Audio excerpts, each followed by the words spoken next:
Hey, so once you're done with step one, it's time to move on to step two. And step two is going to involve drawing your story. You already planned out all the 8 steps of what it's going to be. That was during step one, right? One, two, three, four, five, six, seven, eight. And now what we're going to do is we're going to sketch it all out.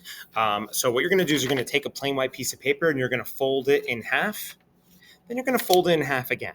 And when you unfold it, you'll have 4 quadrants, 4 boxes over here, and then another 4 on the back like that. So you're going to take the information that you had over here, and that's going to remain on here, like at the top. But then you're going to draw out, and it's okay if you use stick figures, very simple, what it's going to look like there. This is where I want you to start planning out what is it actually going to look like in the background, because every single one of your slides is going to have a background eventually.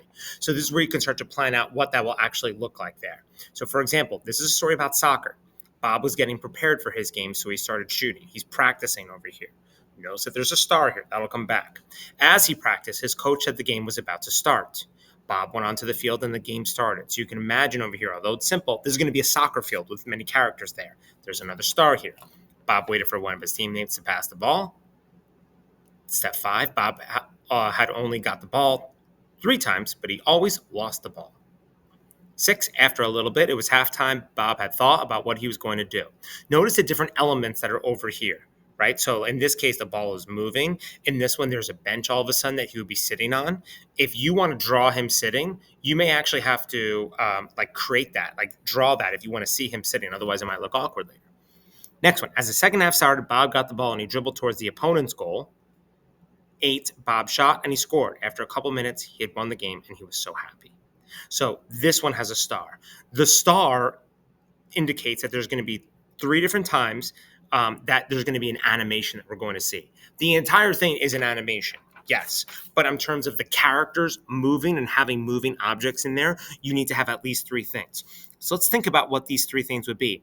Over here, he's preparing for his game, so he started shooting. So over here, you can maybe show a kick happening and then the ball flying, or maybe just the ball moves on its own. Over here, Bob went onto the field and the game started. In this case, you can have multiple people all moving from left to right. That's something that you could animate. On here, the last one, actually this one over here, you can animate again, the ball moving from left to right. That could make sense, ball going off screen. And then the last one, the ball goes into the goal, and then people can, you show them moving, jumping up and down, and that could be your animation.